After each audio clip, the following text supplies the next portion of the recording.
We're going to do another episode of Rapid Fire Questions. These are questions that we get from you, the listeners. You write in directly on Spotify in the comments. You write us in at hello@beachcommute.com. Please keep sending those. We use these as podcast ideas and rapid fire question episodes like today, where we collect all of these questions and we ask each other the question. So I ask one of Marissa, she asks one of me, and we have no idea what the question is going to be, and we have to answer on the fly because we are an unprepared, unproduced podcast where we just wing it by the seat of our pants, and you get an authentic, raw version of us, and you get real. So yeah, nothing's prepared. It's just off the cuff. We're going to answer to the best of our abilities or the worst of our abilities. What these answers are for you. Marissa, anything before you launch the first... Am I shooting the first question at you, or are you shooting it at me? What do we got? I forget when we did these. Do we both answer them? It's been a really long time since we've done rapid fire. Okay, well, I'm going to read the first one for you then. But I also, now that I want to ask you a second question. Either way, you start. You ask the first question. Okay, let's roll. Right, that's the first question. Okay. So, Marissa, what's something people romanticize about digital nomad life that actually matters way less than you think? Okay, something people romanticize about nomad life. You know what? I would say the place that you choose. This one just came to the top of my head. You wouldn't say that?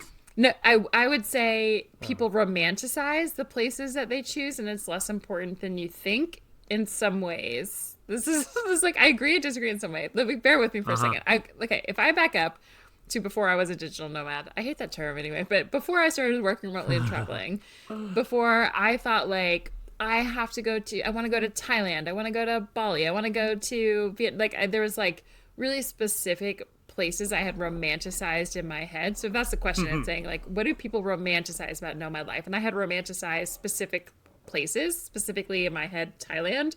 And then when I got to Thailand, I was like, this place is really like kind of tourist, like the places it was crowded, it was touristy, it wasn't what I thought it was. And the places that I hadn't romanticized completely kind of surprised me. But what I actually realized, and this gives me all the goosebumps, was that the people that I was with made the biggest difference. I know you know that too. So now, like, there's certain places, like, as we've traveled over many years, that you and I now like to go back to. Like, the place does matter. I'm not saying it doesn't. Like, you've been in Dhaka, Morocco, and hated your life.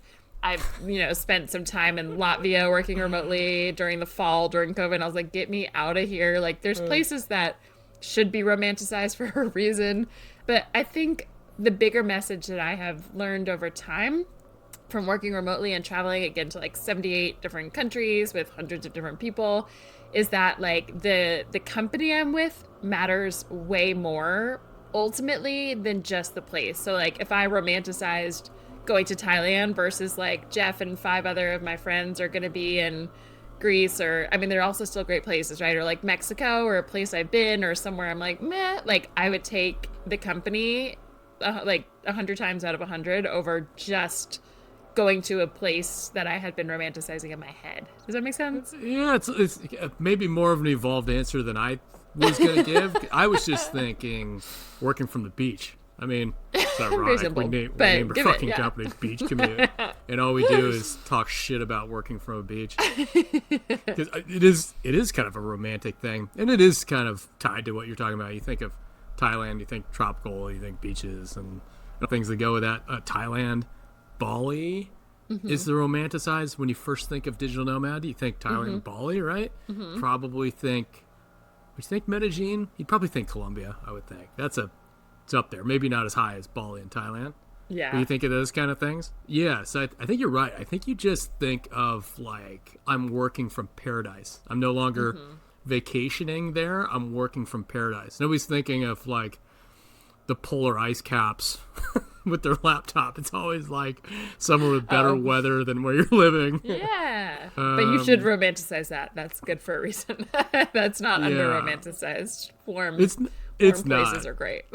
It's not. But you're right. It's okay. So the first place that I went was San Diego. Didn't even know that I was digital nomading. And it was, San Diego is great, but I didn't go with anybody. I was fucking miserable. Yeah. So to your point, you were lonely. Yeah. It could have been great. And you were at the beach. I've been to terrible. Place. terrible places that were fun because of the shared trauma of being there with other people. You know? Yeah. But yeah, it totally is the people. I agree. But what with do you mean when you said you think people romanticize working from the beach? That would be your answer. What do you mean by that? Yeah, I think they get it in their head that working from outdoors in a tropical location is it. That's the move. But then, like as we've talked about before, working from a beach sucks. It's You hot. mean literally on the sand and the beach? Yeah. I mean, like Yeah. on the beach. Yeah, exactly. Or like in front of the beach. It's hot. There's no power outlets. The Wi-Fi usually sucks. Somehow there's going to be a sand grain You will under your get sand K in your laptop. under your K key. And you'll never be able to get it keyboard. out of there. That's a fact. You can't see your screen in the sun. Oh my God, MacBooks are anti-beach. They're they can't see an ounce of moisture. They can't get sand anywhere. They're the most temperamental fucking computers ever. Like the worst computer for a digital nomad, and definitely not at the beach. Yeah, we all have them. But I will say what is not over romanticized is working like from a nice place inside looking out at the beach or the ocean. That's still A plus. That is not over romanticized, I don't think. Elite status. Elite. What's the best place for that? Oh gosh. Well, Costa Rica. Oh, Some yeah, places in the Thailand back porch? actually. You guys' back porch? Elite. Yeah. Elite. Ocean view. I actually have been on some islands with some pretty epic views in Thailand. I feel like Greece. Where else? Bali has some really pretty rice field views. That's not quite ocean, but yeah, anywhere where you can like look out at the ocean is excellent. But just don't sit on the beach. That is the romanticized version of like literally sitting in a like laying back on a beach chair working in the sun. Like yeah, that's a no. Every digital nomad stock image, or anytime you Yes. see an article, it's that. I mean, I could pull it up False right now. pictures. Yeah. Okay, with that, am I asking number 2 or are you asking number 2? Hang on. I just got to do this. Oh, real you're quick. pulling up a I got to do this picture? real quick. And I think you can share your screen on Spotify. All right. So in this recording, I think I can share my screen. I'm going to do it. All right, guys. So when you search digital nomad, this is what you get. God, you have also 500 tabs open. I know. It's too much going on. This I love it. makes my brain hurt Okay, so so when Jeff is saying this, it's a guy bad. in a hammock There's more than on a one. beach. Yeah, those are always the ones that are One, like in the sun. There's a little fedora hat. You can't see your screen. There is sand in your computer, sir. Like, not Oh my possible. But God. people. That's but the thing wildly is, uncomfortable. like, and again, we have pictures. Like, I feel like you kind of need these pictures to show people because if you took an actual picture of where you're working, even if it's like 100 feet back working really close, you can't, like, it doesn't do justice when you see the pictures of where you're actually working, even if you're looking at those views. So I do respect those pictures to help people be like, this is what's possible, because it's really close. It's just like you're just 100 feet back looking at that view, and then you take a break and you're sitting in the hammock on that beach. You just leave your laptop inside for a little bit. So it's not so far off, but they're a little misleading. Proximity matters. We agree. Yeah. Blue space is important for the mood, Yeah. feeling good about what you're doing.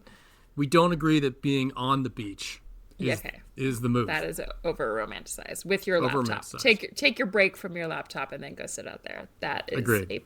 Elite. Elite. We're yes. using that word today. Okay. Yeah.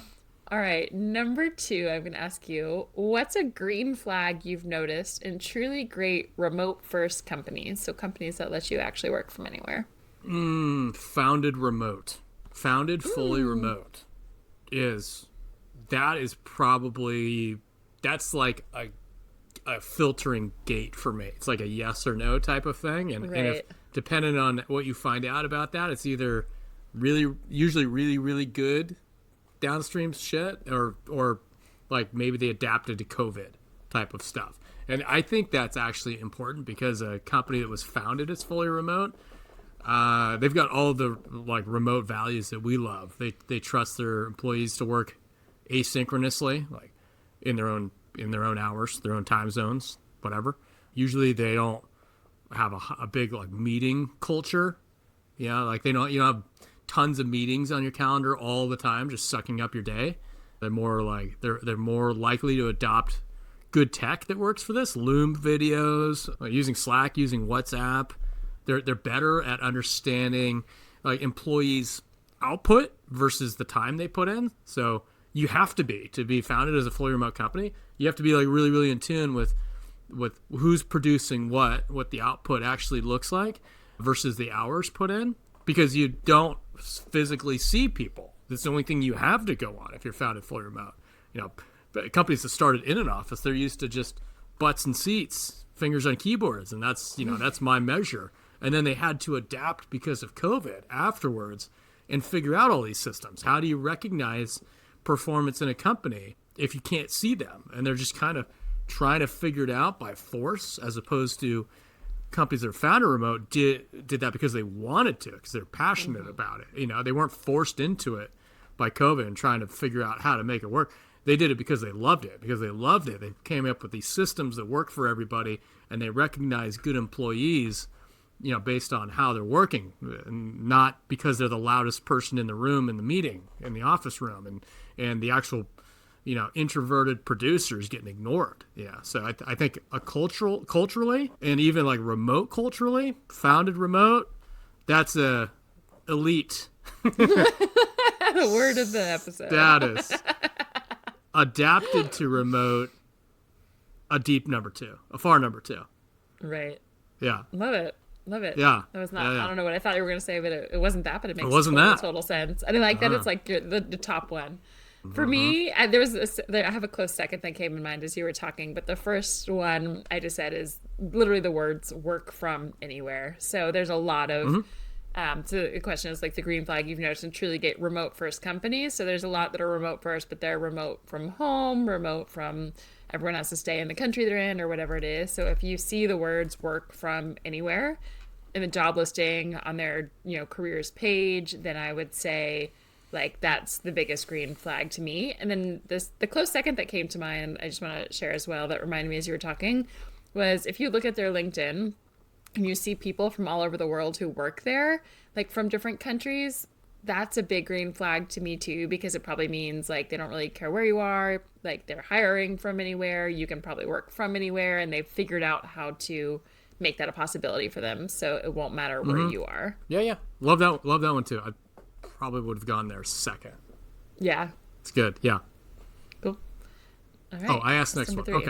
Okay. Did we replace The Office with dopamine addiction to Slack, Notion, and productivity tools? I'd add in like async tools. I think we all definitely have a dopamine addiction to alerts on our phone. So whether that's like Slack or Notion or emails or whatever you have. It's interesting the question that says, did we replace The Office with dopamine addiction? Is that assuming that like The Office gave us dopamine before? Yeah, I think it did in a different way, less techie type of way. People walking by your desk and striking up distracting conversations that pull you away from work. Having meetings, I think, is also a dopamine addiction. I think a lot of people have meetings to fulfill whatever they want, not to get work done. Yeah, not to get work done. Really? Like, not really to get work done? I think people get a high out of scheduling and having meetings. Yeah. Okay, well, if that's the case, my answer is a yes for sure. Then we've replaced. It's almost like, did you replace one distraction with another? Did you replace one high with another? It's like, I think so. What do you think? Oh, yeah, absolutely. I think it's a larger issue too of just phones and tech. It's like constant. Yeah. It's just a barrage. It's just a barrage of shit all the time. Dopamine addiction, Slack, Notion, productivity tools.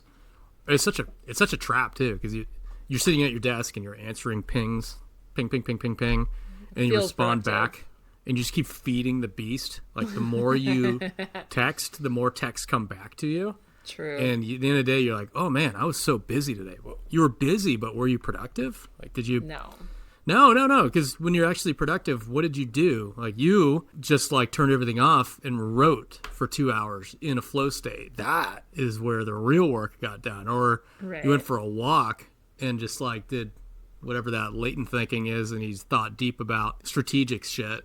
Like, that's where the other week, last week when I got into the flow state and just started looking at, who it is we work with. And it's like, oh man, that was just 3 hours uninterrupted, not talking, buddy. Wasn't on Slack. There was very, very little I've gotten on Slack that wasn't just some quick tactical stuff. Like, actually, I don't think Slack is all that great. I think if you send a voice note in WhatsApp, it forces you to sit down and think, does this actually matter to send it? It's like at least a good gate, but a lot of the stuff's just ping, ping, ping, ping, ping, noise, distraction. Yeah. I see what you're saying with this now. So I think, I think it's worse now than in an office before, because I feel like when there was like real humans coming in, there's like social cues where you're like, you can see my face here facing my computer. Like, I don't want to talk to anyone. Like, I might turn around or you pass someone, but it's like more, I don't think it was quite as distracting. Like you said, I think that the phone notifications are worse. Like if you don't really intentionally silence them, mute them, turn off the push alerts to your phone or your computer wherever you're looking, and say like, I'm only going to check this every so often. But I think it's really hard because a lot of times, like, you want to, as a remote employee, you want to show your boss or manager, whoever, like, I'm present, I'm working, I'm responding quickly. But I think if you set like the intentions to say like, hey, I see if there's like a real emergency, send me a text. Otherwise, like, I'm going to check Slack every so often so that I can do, so you can do your deep work in between and actually get work done. Because like you said, at the end of the day, you're going to feel like, wow, that day was exhausting. Your brain is tired. You were so busy, but like you actually didn't get work done. But I think that happened in the office as well. Like, you think about like all the meetings and all the drive-bys and the conversations and the just like office chatter or whatever. That's why so many people go to work all day and then have to, like, they go home, put their kids to bed, and work for 3 more hours till midnight, because that's when you're actually getting your work done, when no one's distracting you. So I think both are equally rough, and you got to learn to manage both of them. Yeah, that time when nobody's bothering you just feels like golden time. Like, yes. Like your nighttime. It's like, kind of feels like you've got a moment of peace. Nobody's going to bother you. You can get in your element. Some people get that early in the morning. Some people get it late at night. Yeah, I think that's why I like weekend work sometime. Like, no one's expecting, like, I can get so much done because no one's expecting anything from me. No one's distracting me. It's like, elite time. But then, done. When we get to elite status of our questions, we have... It's over. Yeah. Successfully nailed it. Okay. What's next? Okay, so next one on the list. Oh, no. I just asked you. You got to ask me. Okay, this is a career coachy kind of question, but I feel like you've listened to me talk about this enough that I'm actually curious. Do you want to answer first, or do you want me to? I'll try. Okay. But, I'm curious. This will be like Jeff's kind of like hearsay version of what he thinks, and then I can answer. But I bet you can nail it. So, Jeff, if you were a career coach, how much have you absorbed from me? Question is, why do remote resumes fail before a human ever even sees them? Oh, I know some of this. And also, I know a stat too. I know give me a stat. About 10% of applications resumes actually make it to a human. So a lot of it does get filtered out.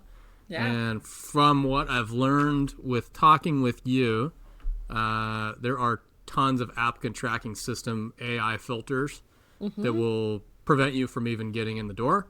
Yep. And a lot of it is to do with what you do include or what you don't include in your resume. So if you don't include certain things that are required based on the job listing, keyword stuff, you won't even make it through, as far as like your skill set that you would include in there, your history, and all that kind of good stuff.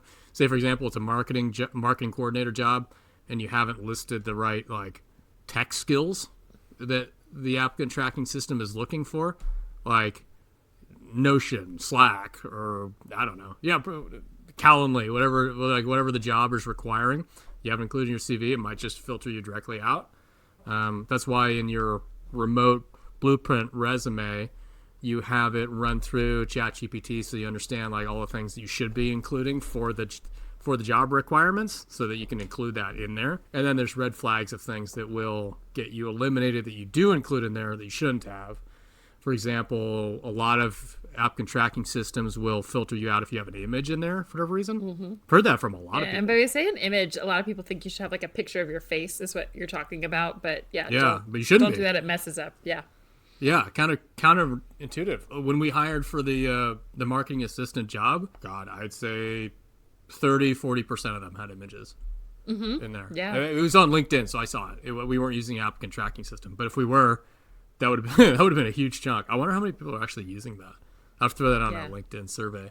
How many people are using or have images? multiple columns that like mess up the viewing and the applicant tracking system. Like there's so many little errors you can do that mess it up, so no one will ever even see it. If there's a certain length to it, will some of these filter them out? Like it's a 3-page resume or whatever? Not necessarily get filtered out, but it's not recommended. Like when a human starts to view it, like they're not going to want to look at multiple pages. Yeah. Okay. So that'll still make it to a human, but it'll be annoying. Yes. Yeah. Okay. I'm sure I missed plenty of stuff. That's as much as I know. That was great. I am impressed by all of your career coaching answers. You have synthesized all of my teachings over these years, but I think those were great. Those were really, really great. I would say the thing I will add to it, so you gave a lot of the like really awesome technical pieces that are important to have so you don't automatically get your resume rejected by AI before. That's when you get those really quick rejections or you just never hear anything. So you also mentioned the remote resume blueprint that I wrote up that literally teaches you. So we mentioned like, don't have a photo, don't have 2 columns. There's a lot of other really tactical advice of like giving yourself the best shot in creating an awesome resume. So if you are interested in that and you want some help, you can go to beachcommute.com/resume, I believe, if you'd like to purchase that blueprint. It will help give you all the prompts, everything you need to like quickly do your resume and do it really well based on the roles you're applying to specifically. So that's that. I would say in addition to that, as I mentioned here, just like it matters what roles you're applying to for some of the keywords that are in your resume. So for bigger companies who have AI scanning resumes, they might be looking for specific words that you have in your resume. And if you don't have that, then you're just going to get rejected before a human ever looks at it. So again, if you want to check out beachcommute.com/resume, everything in that blueprint will give you like the templates, what it should look like, what it shouldn't look like, how many pages it should be, how many pages it shouldn't be, all of that. So feel free to check out that resource. It's a really, really great one. In addition to that, I would say another reason why remote resumes fail before a human ever sees them is mostly that a human will never get to it. So you and I think we talked about this on the live session we did not long, or like I guess that was last week, but when we launched the marketing assistant role that you were just talking about there, I think you said we had something like 900 applicants in the first, what was it, like day, 2 days, something like that? Oh, yeah. I shut it off after 3 days because it hit 1,000. Yeah, it was so fast. And there were so many resumes that we never even had a chance to look at because we found somebody from, I don't know what number it was that you had looked at, Jeff, that you thought was really great. I looked at it. We interviewed him and hired him. And there was probably 872 resumes we never saw. I don't know. And that was like turning it off. So there could have been some fabulous remote resumes in there that, you could have been equally qualified and we just never even got to because we just couldn't look at that many. So I think a big reason it's not always the resume itself. It just fails before a human sees it because there's so many that it would take you, like weeks to go through everything. So it's really important. That's why we teach the backdoor method inside of our program, inside of Remote Job Fast Track, so that you can learn how to kind of go around the backdoor, actually speak to real humans and get interviews, that you don't rely on your resume only to get the role. So if you're interested in that as well, you go to beachcommute.com/apply. I believe is that our link? Yeah, it is. Yeah. I'm like 99% sure.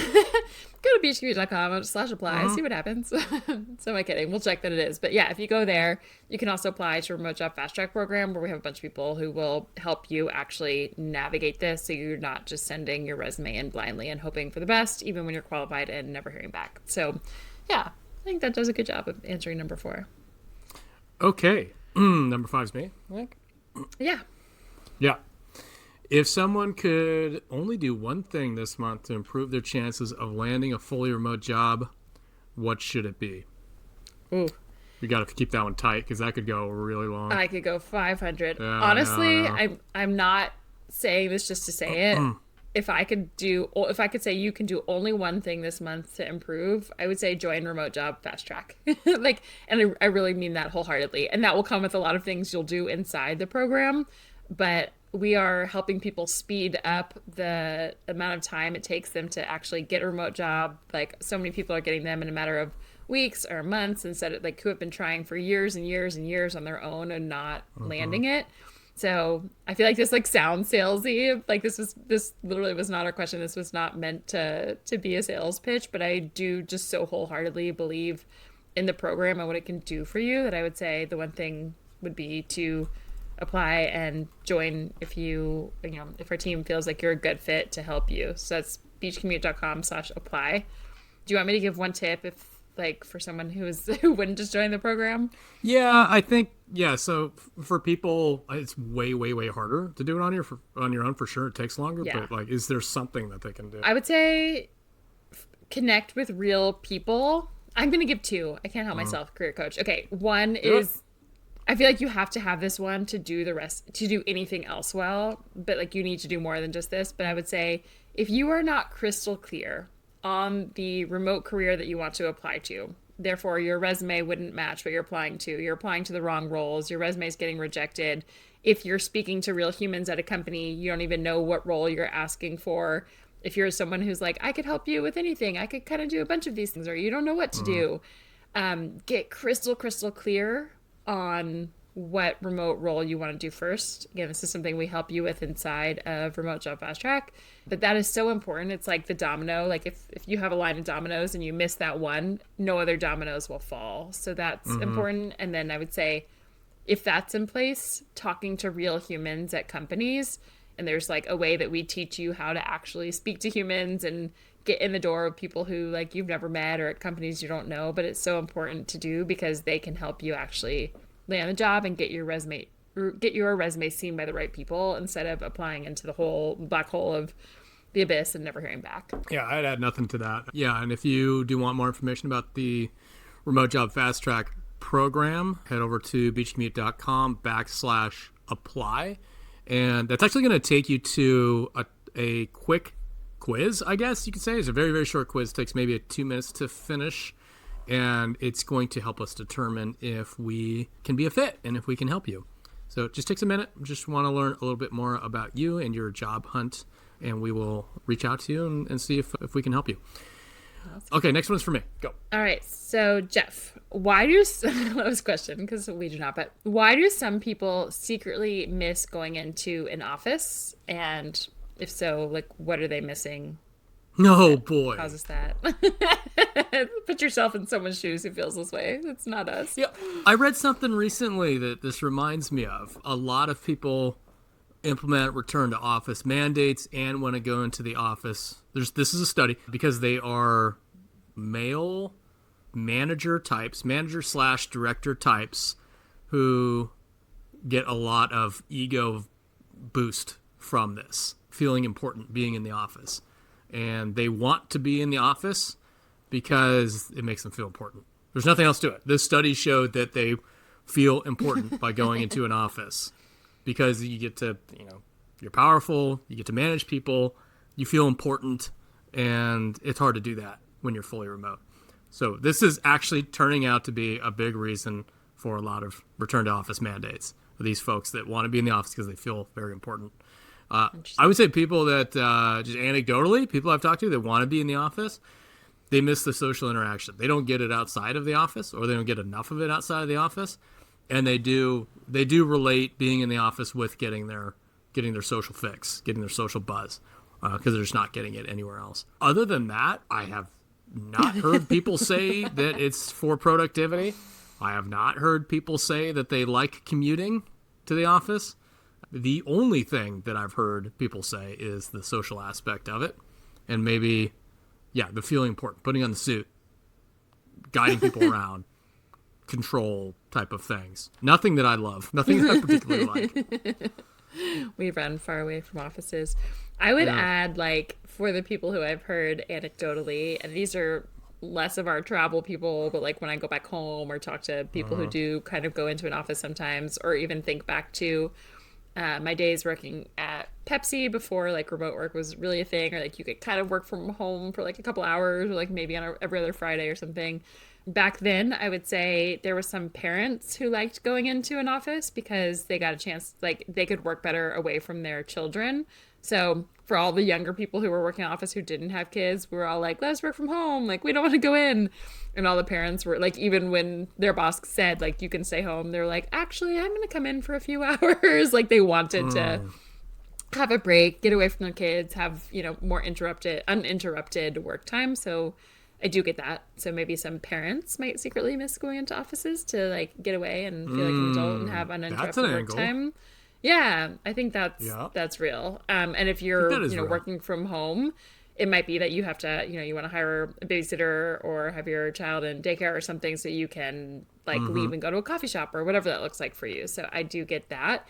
And then the other thing, I do hear, I don't always agree with it, but I do have some people in my life here in Atlanta who will say that they still like to go into the office sometimes, not 5 days a week, but they do like the face-to-face interaction of feeling like getting to know the people who are going to promote them eventually, or like getting to know the new people who are coming into the office and working with them, that they're like, they said that they would never like meet them over, spend like 30 minutes on a intentional Zoom chat or something, but like they'll chat with them for 10 minutes walking by their desk, But I think that to me, that's also the biggest difference between, if you rewind to question, what was it, 2, I think, about the green flag you had for truly great remote companies.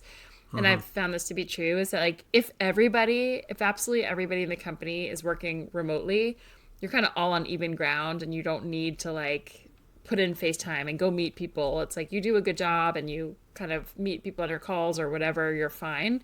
But if you have some sort of hybrid situation or anyone's in the office, people miss going in because they feel like they need to be seen in order to get promoted and like get to schmooze with the right people, which I hate, but it is a thing if not everybody's remote. What would you say to those people? I would say if living a life of travel, like like if you want to be a digital nomad, you want to be fully remote, you want to travel the world, if that's a priority for you, I would say and if career climbing is important to you, that's the other thing. Not everyone cares about it. Like if you're happy just like doing your thing, show up, continue on, like do your thing for a hybrid company, whatever.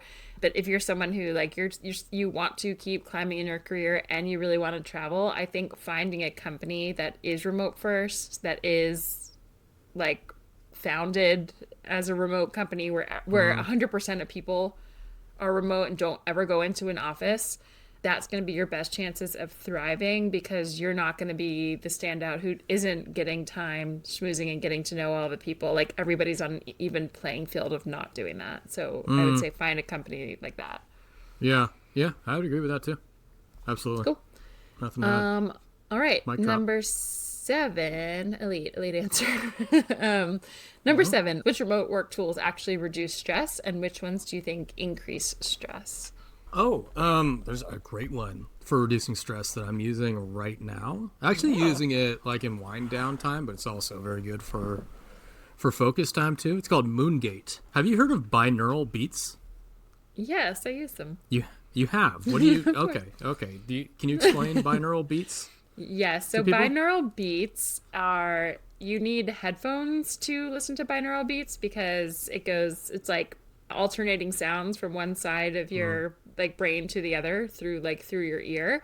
I'm sure there's I can't explain the science as well as I know that it works, but there's something that's like gives you calm and focus because of it. And I imagine there's something like, it's kind of like EMDR. If you've ever done EMDR therapy, it's helping your brain process trauma from one side of your hemisphere to another. So there's something about that. I would imagine that's part of, I haven't questioned too much about why it works, but I know it does. A focus that I'm sure it helps like you process from one side of your hemisphere from like right to left or left to right and the other. But I know it's calming and gives you focus for work. Did I do any decent job of explaining that? Yeah, it's perfect. There's a tiny bit more to it. It's like I'm sure there is, yeah. Yeah, the way that it works from a scientific standpoint is you've got like different frequencies in different ears, which is why you need the headphones. Yeah. And so say you've got it's all measured in hertz, right? So if you've got this frequency of 400 hertz in one ear and then like 398 in the other, the difference is 2. So, so small. 2 hertz is the difference. And then that's a very, very slow wavelength. And your brain makes up the difference between the two, because it doesn't really make sense of 2 completely different wavelengths. It's like when your brain autocorrects for something in your vision. It will do this. It'll autocorrect for you. It'll when you're fix reading things. a word, it's like missing a letter. It just kind of reads it It properly. does it. It fixes it for you. Yeah, exactly. So in this instance, it'll fix the difference for you. And the difference is 2 hertz, which is a very, very slow, like delta wavelength. And your brain will automatically start to move into delta wave a little bit, right? So like that's why it would be good for sleep. Delta waves are really good for sleep. And then I actually don't know some of the other wavelengths, like the higher frequency ones. There's different ones for like healing, for calm, Yeah. Okay, so here you go. Like work and study, 15 hertz, 18 hertz, intense focus. Oh, intense focus. I haven't tried that. 40 hertz, so like a faster wavelength. Like, and they will have these. You can't necessarily always hear the tone, the difference in there. It's just kind of a subliminal type of thing. It's usually overlaid with music or I like nature sounds. Like there's a lot of in here. It's a paid app to get all of these, but it's you can really, just do it on really Spotify. Well done. I know, but look how nice this thing looks. Look, I mean, okay, look at that. Pretty. Like there's Beautiful. a whole, and it goes forever. There's no ads. There's like it just goes and goes and goes and goes. So yeah, I love this thing. Really, really good for that and other things. Just in life. Okay. Enjoy it. I didn't even know you were using that, Jeff. Look at that. It's new. It's kind of new. I mean, I used it a long time ago as part of my own like personal therapy stuff. Yeah. Because there's some fun ones, like early binaural beats in the late 90s. There's some fun ones that I used. Let's see if I can dig them up. It's great. So yeah, I think that one's great for deep focus. Also, there was another one called Focus Mate. I used this years ago. Yeah. Yeah, it would put you in like you'd sign up on a calendar with some random other person, and you would like you'd have a kind of like we've got right now. You've got your webcam going, and then it would set a timer for 50 minutes, and you're meant to just work on whatever project it is for 50 minutes. And before you start, you chat with the person, say, hey, this is what I'm going to work on. This is what my intention is getting done. And then you're like, cool, go. And then you're off and on your way. Yeah, and so you just work. I think it's the Pareto schedule thing. The Pareto, it's like... it's longer than that, because Pareto is like the 25 minutes. These are 50 minute 25. Sessions. Yeah. It's a sassy sprint. It's a short-term, just super focused work where you're not supposed to check any social media, any Slack messages. You're just meant to do your deep work in a continuous session. And then you take a break. And it's really fun because you can just schedule sessions with people. You can, if you liked working with somebody, you can schedule like more sessions with them. Sometimes you're scheduled with somebody really attractive, and that makes it even more fun. You've done that? Is this like the new dating app? I never dated anybody from there. This is like COVID era stuff. That is so funny. People can be all over the world, but that was a good one. I forgot about that. It is helpful. It's kind of just like an accountability buddy. It'd be like taking a friend to be like, let's go sit down in this place at this time, and like, do not let me leave until you finish that task. It's kind of cool. It's exactly what it is. Yeah, it's like the opposite of. There's some red flag ones in there, right? Like what does it ask? There's some ones that are, increased stress. Slack increases stress. Google Chat. Decrease any of these things like instant chat things. I think that increases stress dramatically. Like even if you think about it, it's the same thing as if you check your phone, check on Instagram. You ever really feel good when you're on there, right? Like you feel this tense. Oh, people need things from me. I'm behind. Yeah. It's just like but it's like very, very addictive. It's very hard to put it down. I think these chats. Dopamine addiction. Yeah, the dopamine quick hits are actually more stressful than they are relieving and relaxing.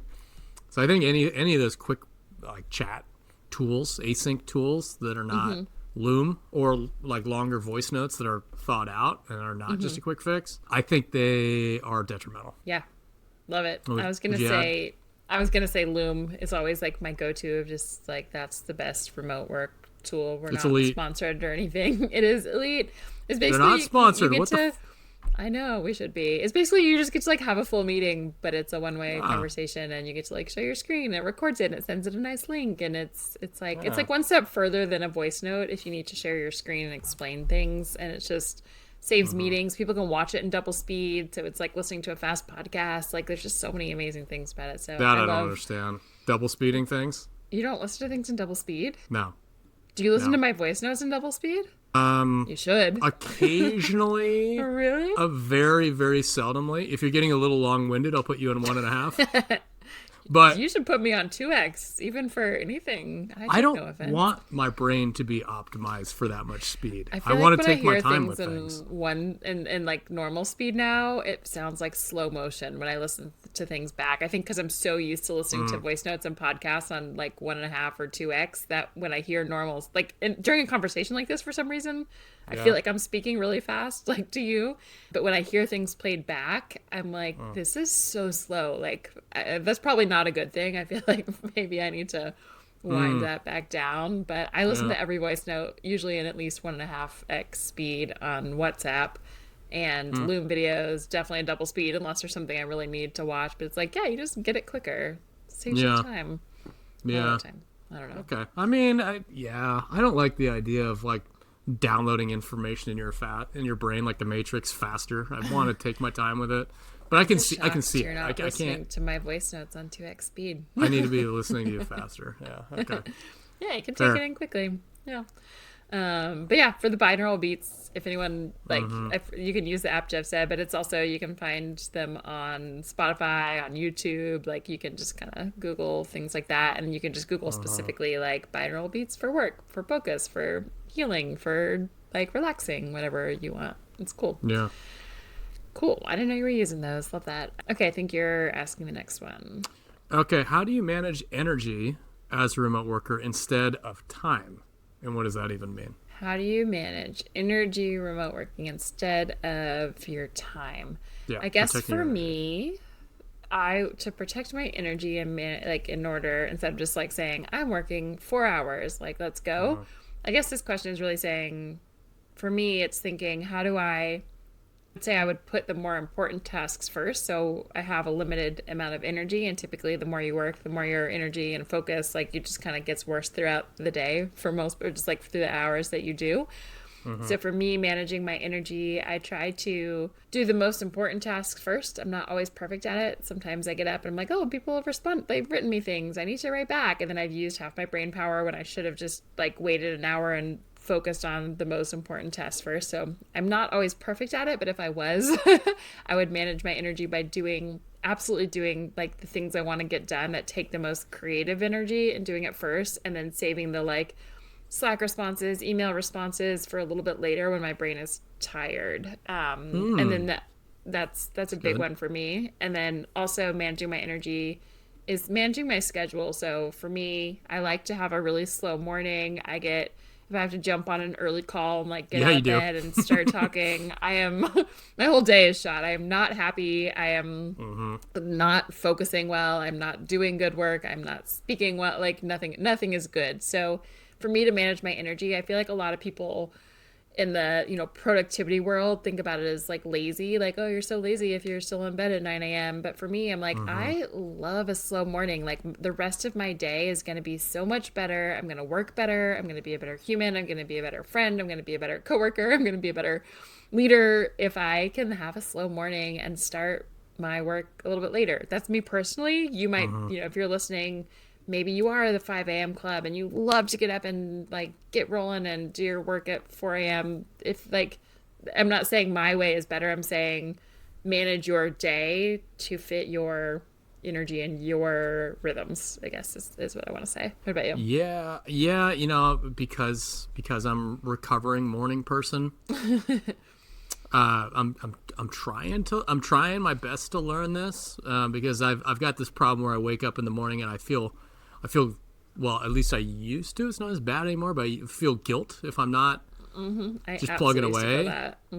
Yeah. If I'm not just plugging away at life, I feel guilt, and if I'm not doing it quickly, I'm feeling guilt. It's a bit problematic, and I'm just trying to work around that and not feel that as much, because easing into the morning is superior. It's a better way to go, 100%. Like you should do that. You shouldn't just start your day coming from like a place of anxiety because I haven't gotten enough done fast enough. Like that makes zero sense. So I think your way is right, and I'm trying to work around that. I think a lot of that guilt comes from, there's nature versus nurture. You gotta got to punish yourself enough to enjoy your life, and so you have to punish yourself early. Also, there's cultural things like you just need to be. We're still in the grind set, optimizing every bit of your life mentality. You see that with a lot of podcasts. Still, you even see that with like. Do you listen to Huberman? I do. I don't know. I haven't in a little while, but I definitely do in general. Yes. I like Huberman quite a bit, but also a lot of that is still like it's a lot of optimizing every aspect of your life kind of stuff, and that's also I don't love that too much, you know.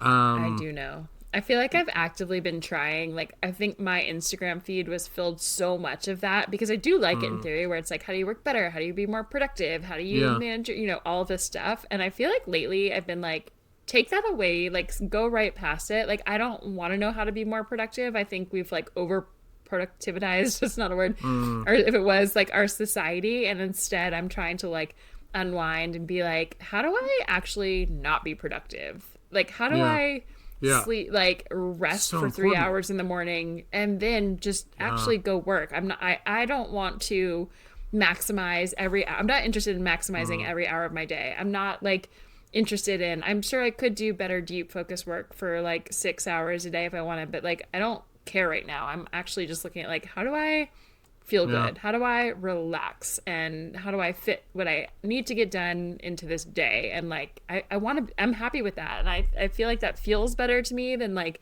maximizing every 30-second window of every day. Like, I'm tired. I'm kind of tired of that narrative. Yeah. I'm pretty tired of that narrative too. And I think it's just kind of a holdover from this grind set, the 996 work style. Like there's it's romantic and glamorous to be working your ass off to the bone. It's like I don't know. I think people are coming around on that. I think hopefully that does start to go away. So I have a quote for you, Jeff. Yeah, that I heard recently. They're gonna like, because I also it's taken me. I feel like I'm a step ahead of you of not feeling guilty in the mornings, but I think my, like, all the illness stuff I went through in the last years helped me with that, because I was like, I got no choice. Like, I have to rest. But I very much had that as well, too, where if it was, like, past 9 a.m. and my computer wasn't open, even if I'm working for myself, I'm like, this feels weird. I feel bad. Like, I'm lazy. I'm not working. I should be grind set. I should be doing whatever. Anyway, I heard this quote the other day that really resonated with me, and I wrote it down. It said, instead of asking if you've worked enough to earn rest, ask yourself if you're rested enough to do good work. Yeah. Yeah. No, that's perfect. Mic drop. Yeah, that's mic drop. It's so Easy good. Mic drop. Elite. Yeah. Elite. Absolutely. But what a different mindset, right? Instead, I think so many of us are like, you're not allowed to rest until you get enough work done. And then if you flip that, it's like, what if you can't get good work done until you're well rested enough? Like, how much does that change, like, your mornings, where you're like, oh, do I need to, do you know this word, herkle-durkle? Have you ever heard this word? No. There's a real word. I forget. I want to say it's like Finnish, or I actually can't remember what country it's from. It's a European, some European country. It's a word, but to herkle-durkle is a verb, and it means to, like, you know, that time in the morning where you're just like, you're awake, but you're lounging, and you're just kind of like enjoying, like, kind of being half awake and half asleep and just like laying in bed before you get up. That's called like herkle-durkling. And I think it's a very important time of day. And like the people who are optimizing every second are not herkle-durkling, and we all should be. I feel very strongly about that. Well, if it's for you, I actually say that, if you like that. And I think a lot of us probably, a lot of you would, if you let yourself do it. So when you wake up tomorrow morning, Jeff, just enjoy your herkle-durkle time and tell yourself that, like, until you feel well rested, then you can go do better work. Maybe that will help. That's good. Yeah. I for me, I think that's super important. I think that was helpful to get when I'm around other people. Like when I was in Costa Rica, I was doing a better job of that. Go on a hike in the morning, have a coffee, sit down and read a little bit. That was Jim good. is great at it. It's good to be Jim is really good at herkle-durkle. Yeah, he really is. He is good with his. Except for when he's pacing around the table. Knock it off. He is good at that. Thanks, Jim. He's also been on the podcast. And I also think that preserving your energy means if you're at the laptop and you're starting to feel like tense in your body, your brain's not working very well, you gotta walk away. Get out of there. And like whatever that takes, whatever amount of time you take doing that, you're going to save on the back end when you come back, for sure.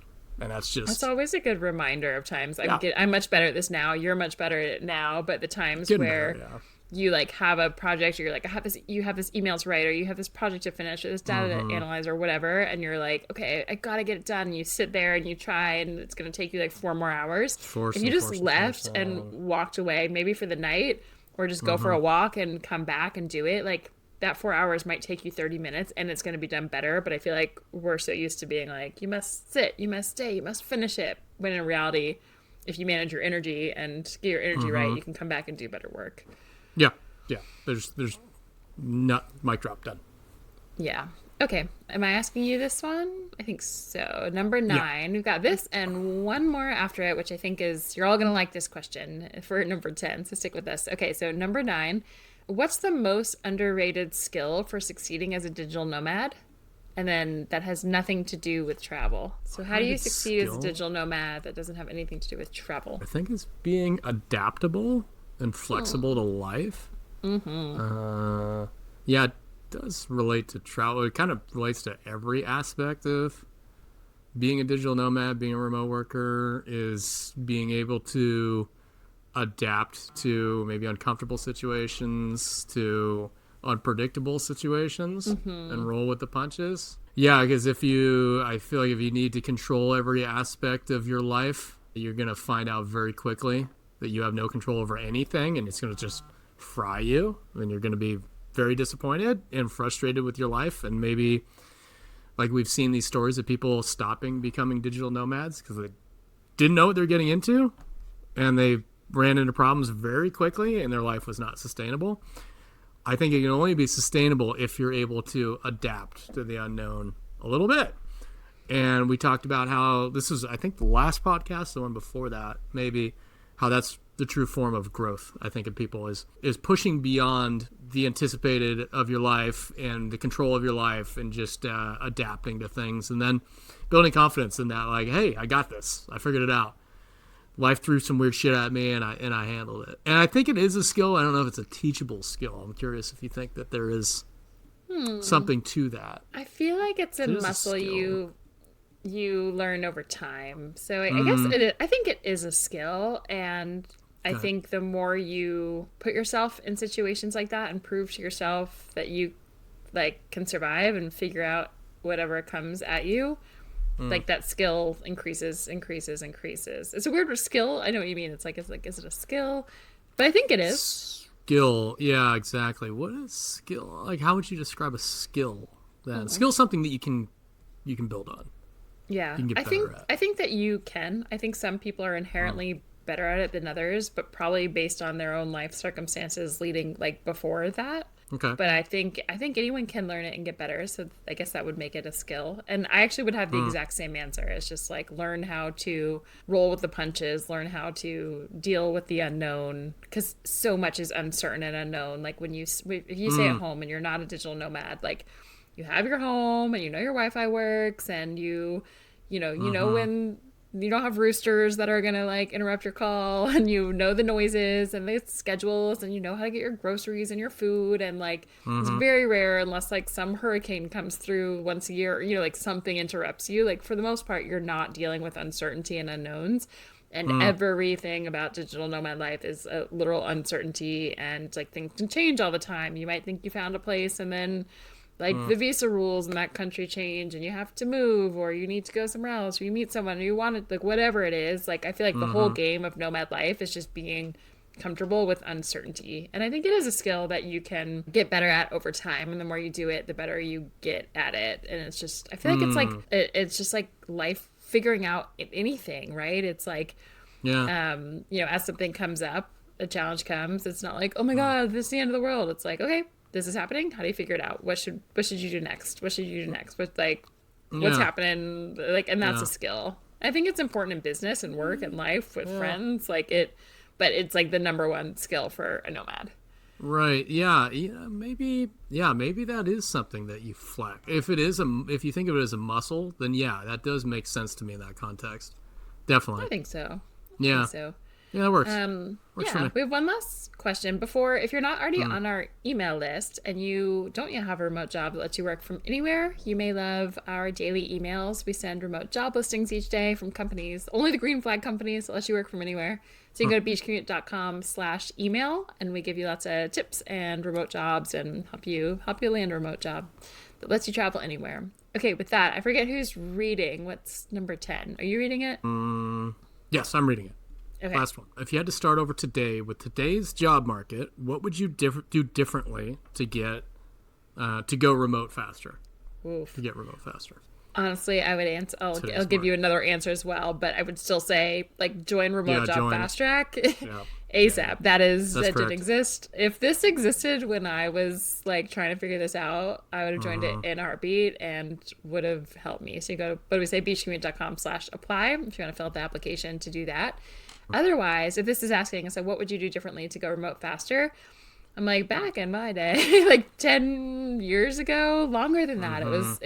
Gosh, it was almost like 11 or 12 years ago that I first started this lifestyle and working remotely, which is like really aging us. But back then, I'm like, back when we had to walk uphill in the snow both ways, I thought the only way to work remotely at the time was to start my own, to make my own income, to start my own thing. And I would say like the quickest, fastest, easiest way to go remote is to get a job with a company that is like already doing this and will pay you a paycheck and lets you work remotely. So when it says like what would you do differently, I would have gotten a remote job like this, like all the companies that we talk about, to do this as fast as possible versus starting something myself. I think that's it. I think I'd agree with, because there's not really a fast way to do this right now other than that. You can do it yourself. It's just, I mean, I'm running these polls on LinkedIn and people are spending an average of like 10 to 20 hours per week just applying for remote jobs. Yeah. Hearing from people that are taking years to do it, and you can definitely do it. It's just the job market isn't what it was when we started this thing 6 years ago. Like when we started this thing in COVID, it was would that be a buyer's market? Yeah, it'd be a buyer's market, right? So it was the job seekers market. They had a lot more choice than they have now. Now it's really, really tough. Like I said, we send out a job application on LinkedIn. We get 900 applicants in 3 days.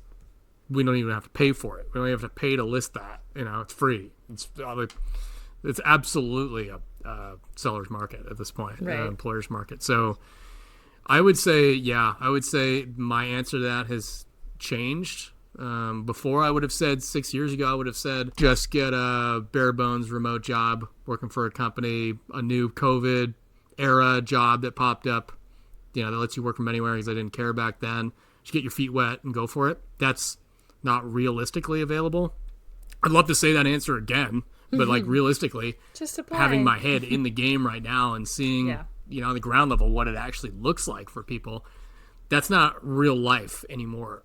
So I would say the program. I'm not intentionally trying to promote the program through this, but it makes the most sense in this context. So, yeah. And to add to that, when you think about the people are like, it really does take like 10 to 20 hours a week of just consistently like using, whether you're reaching out to real people at companies, applying to jobs, trying to get, like, it's just so much time involvement. And inside the program, there's two different aspects. We have people who will literally apply to jobs for you. So you can be doing your full-time job and get applications submitted, like hundreds of them on your behalf as a numbers game for the 20% of jobs that, do still get hired through traditional, just like job postings. And then there's the 80% of jobs that are never even listed publicly that you have to go through the back door. And we have software inside the program that will literally automate this for you. So it just reduces like the 20 hours you have to spend a week to like 3 hours a week of actual meaningful interactions and interviews and